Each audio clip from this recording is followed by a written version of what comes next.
Boa noite a todos.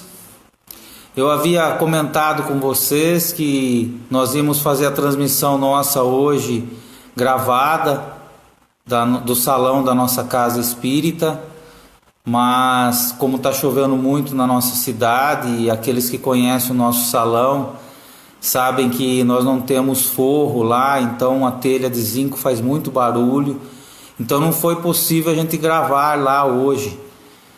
Aí eu estou fazendo novamente ao vivo da minha casa e para a semana que vem nós vamos ver como é que nós vamos fazer essa transmissão e passamos para vocês. Nós mandamos um vídeo antes ou postamos lá o horário da palestra para a próxima segunda-feira, ok, pessoal? Mas nós vamos então iniciar a nossa reunião. Eu peço a todos que me acompanhem, como sempre, na prece, para que a gente possa pedir muita paz, muita proteção, bom entendimento das lições que vamos estudar hoje e que a equipe espiritual da casa esteja conosco, nos auxiliando, nos intuindo, nos inspirando para que nós possamos assimilar bem as lições e utilizar na nossa vida, no nosso dia a dia. Pai nosso que estais nos céus, santificado seja o vosso nome. Venha a nós o vosso reino e seja feita a vossa vontade, assim na terra como em todos os planos de vida do universo. O pão nosso de cada dia nos dai hoje. Perdoa as nossas ofensas, assim como nós perdoamos aqueles que nos têm ofendido. Não nos deixes cair em tentações, mas liberta-nos do mal, para o teu reino, que é toda luz, poder, bondade e glória para sempre, que assim seja, Pai. Bom, então como eu disse para vocês, nós vamos fazer ao vivo novamente, porque o teste que a gente ia fazer hoje lá na Casa Espírita não deu certo, né? Hoje nós vamos estudar o capítulo 24 do Evangelho segundo o Espiritismo. Não coloqueis a lâmpada debaixo do alqueire, porque Jesus falava por parábolas. Não se acende uma lâmpada para colocá-la debaixo do alqueire, mas coloca-se no candelabro, a fim de que ela ilumine todos os que estão na casa. Mateus capítulo 5, versículo 15.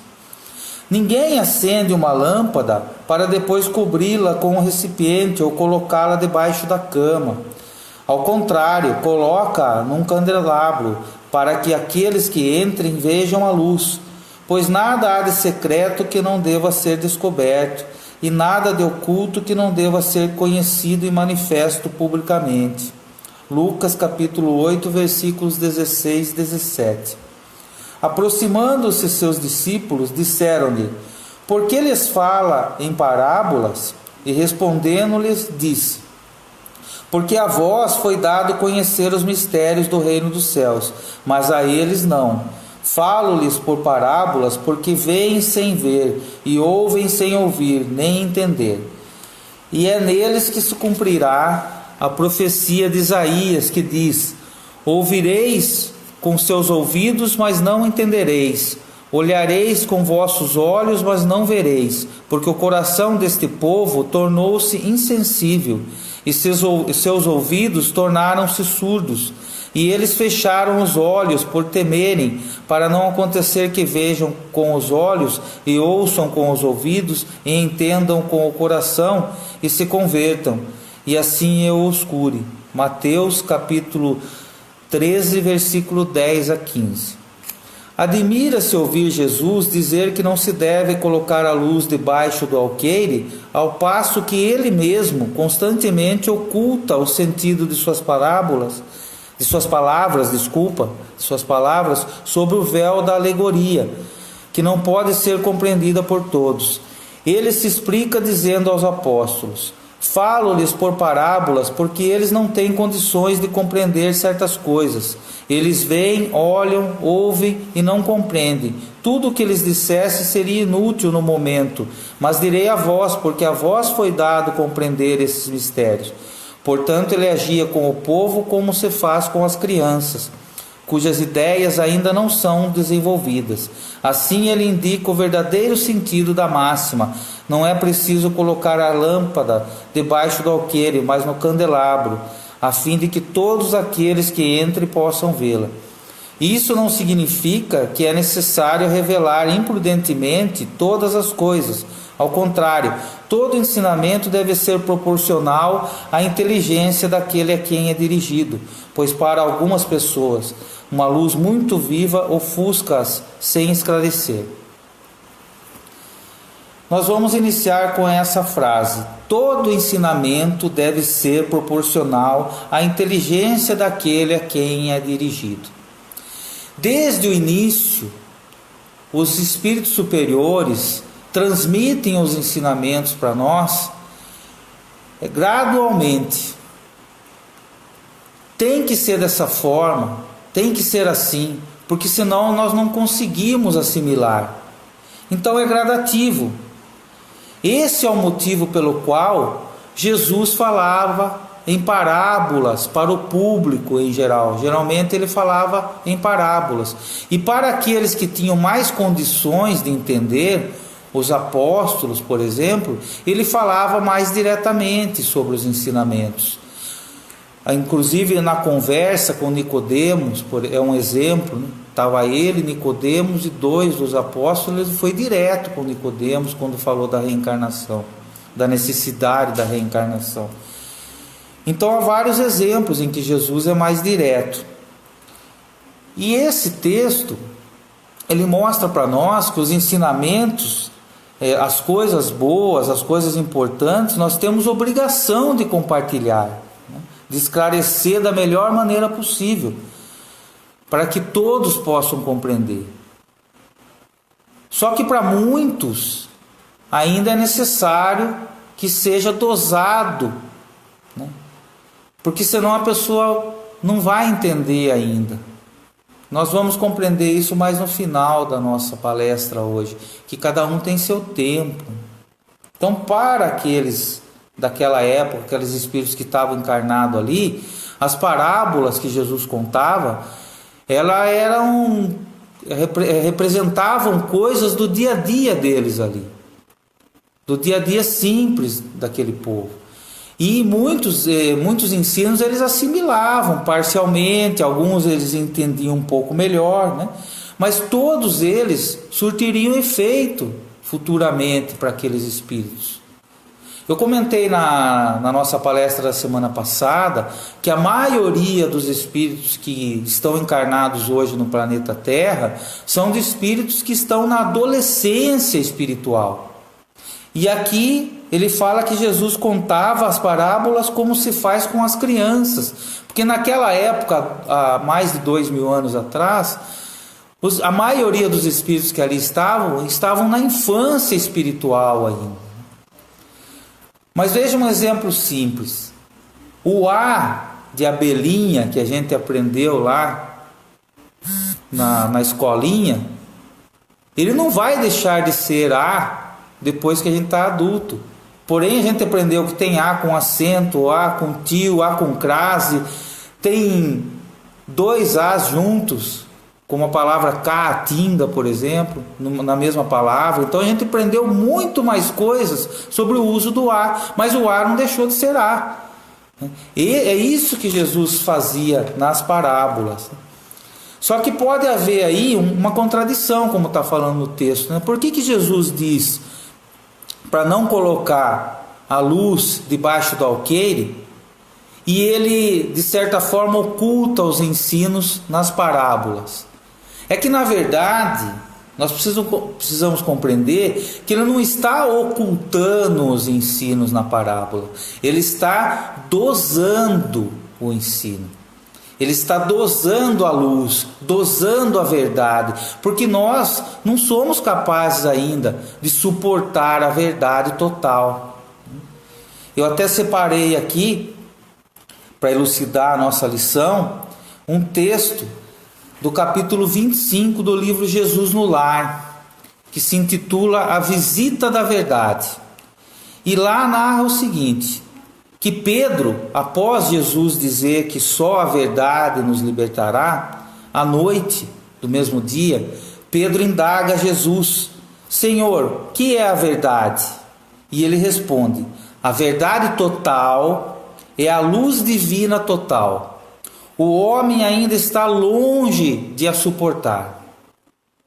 E Pedro ainda fica com uma cara meio de dúvida. Então Jesus conta um conto para ele de um homem, de um certo discípulo que demorava-se dentro de uma caverna escura, implorando ajuda divina em oração.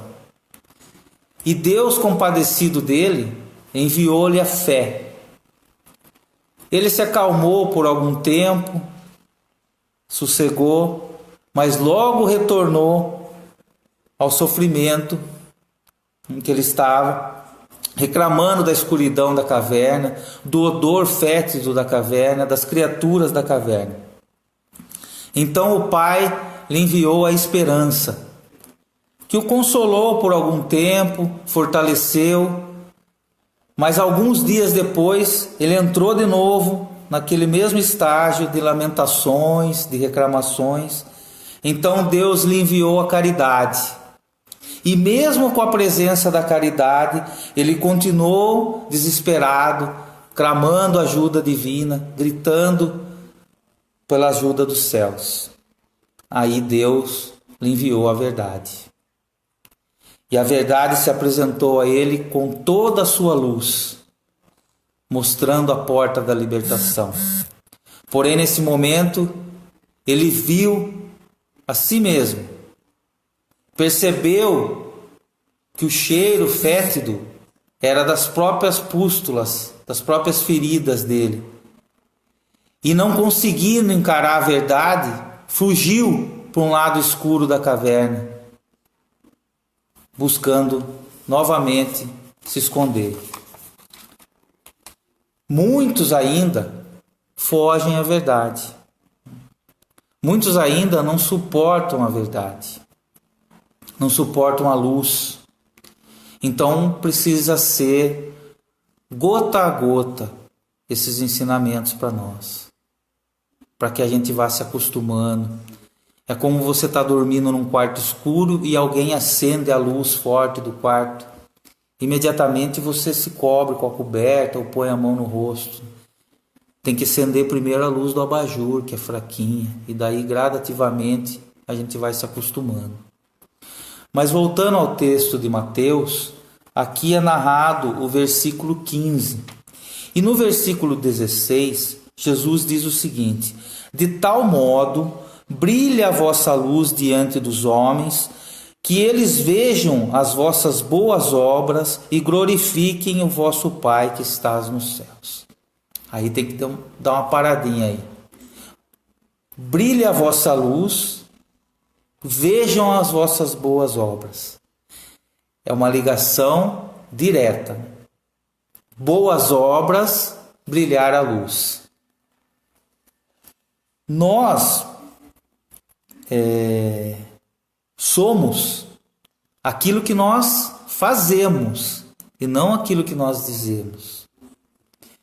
No livro dos Espíritos, eu não vou me lembrar a questão agora, tem uma resposta que está escrito o seguinte lá: as boas obras são as melhores preces, porque os atos valem mais do que as palavras.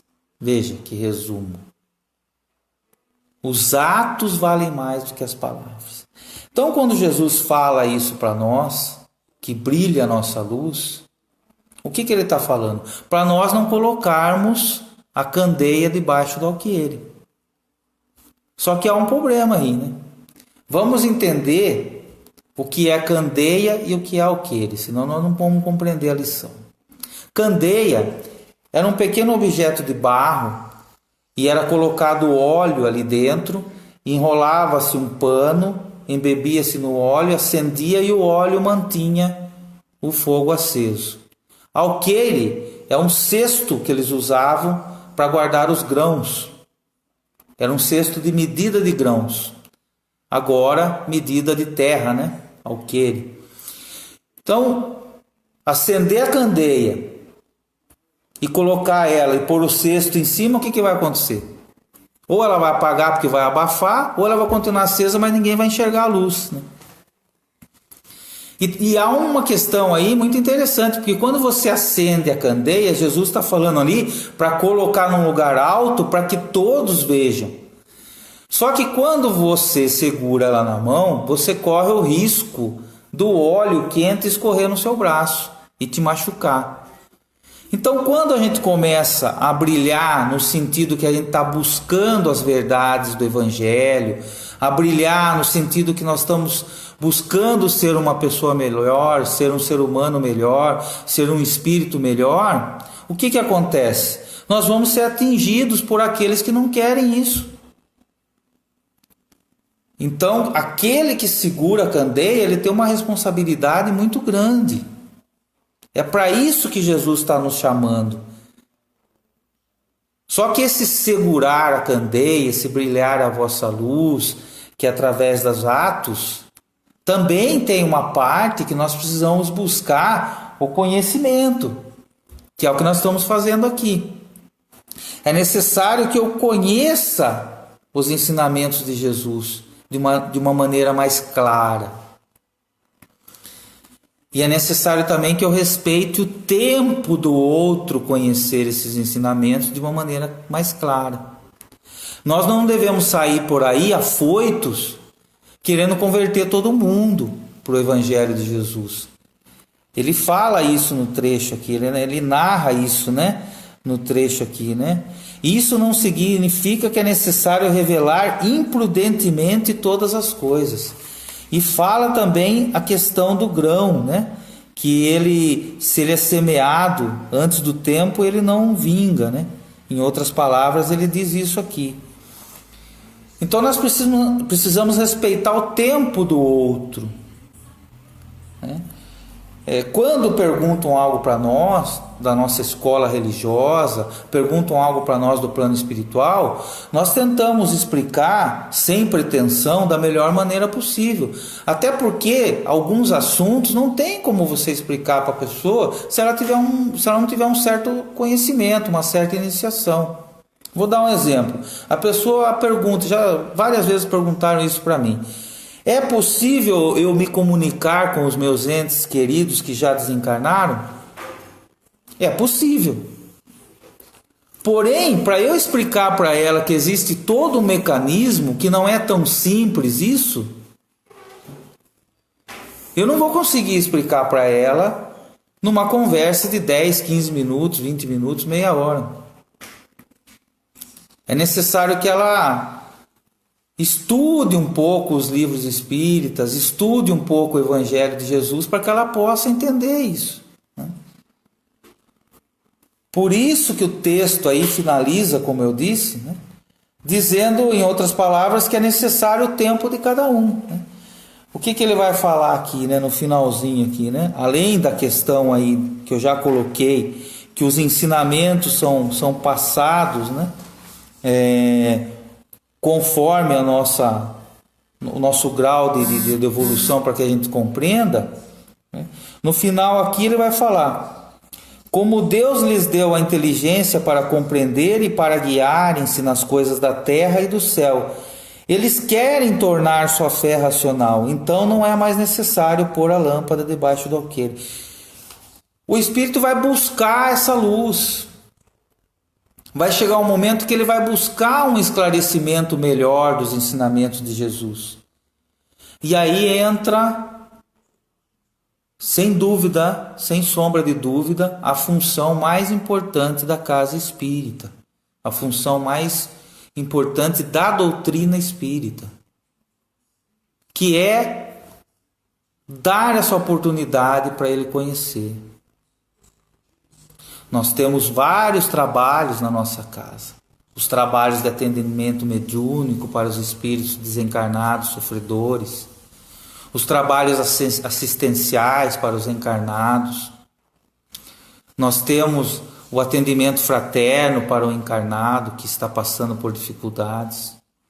Mas a melhor coisa que nós podemos dar a alguém que vai até a casa espírita são os estudos, as reuniões de estudos, para ele saber quem ele é, de onde ele veio e para onde ele vai. E essa é a melhor coisa que nós podemos fazer na divulgação espírita. Inclusive é um dos lemas da doutrina espírita mais importantes: amai-vos e instruí-vos.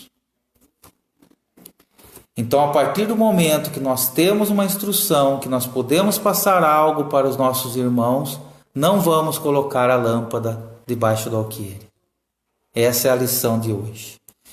Eu convido vocês para que a gente possa finalizar a nossa reunião com a nossa oração, com as nossas vibrações.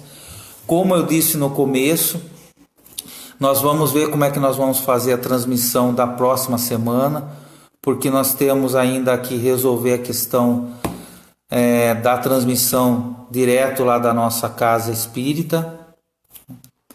Não sabemos ainda se vai ser possível fazer. Então, se houver alguma mudança no horário, nós comunicamos para vocês, ok? Vamos então encerrando a nossa reunião, pedindo a Deus, nosso Pai, a Jesus, aos bons espíritos que estejam conosco no nosso lar, fluidificando a nossa água, aplicando os passes renovadores para todos nós. Vamos pedir pelas entidades sociais da nossa cidade, para todos os trabalhadores, voluntários e pacientes desses lares. Vamos pedir pelo nosso hospital Santa Casa de Misericórdia, para todos os trabalhadores, para todos aqueles que estão nas ruas fazendo o seu trabalho, as equipes. Vamos pedir por todos os nossos irmãos que encontram nos seus lares doentes. Pedir pelos desencarnados que necessitam da nossa ajuda, das nossas orações. Pedir por todos aqueles que cuidam da administração e da segurança da nossa cidade, do nosso Brasil. Pedir pelo nosso planeta Terra, que a nossa prece, que a nossa vibração se una a todos aqueles que oram pelo nosso planeta Terra, para as regiões onde há fome, doenças, guerras, violências de toda ordem. Vamos agradecer a mais essa oportunidade de aprender, a mais essa reunião que pudermos fazer juntos, dizendo assim: Pai nosso que estais nos céus, santificado seja o vosso nome, venha a nós o vosso reino e seja feita a vossa vontade, assim na terra como em todos os planos do universo. O pão nosso de cada dia nos dai hoje, Pai. Perdoa as nossas ofensas, assim como nós perdoamos aqueles que nos têm ofendido. Não nos deixes cair em tentações, mas liberta-nos do mal, para o teu reino, que é todo luz, poder, bondade e glória para sempre. Que assim seja. Um grande abraço a todos, fiquem com Deus e nos vemos na próxima semana, se Ele assim nos permitir.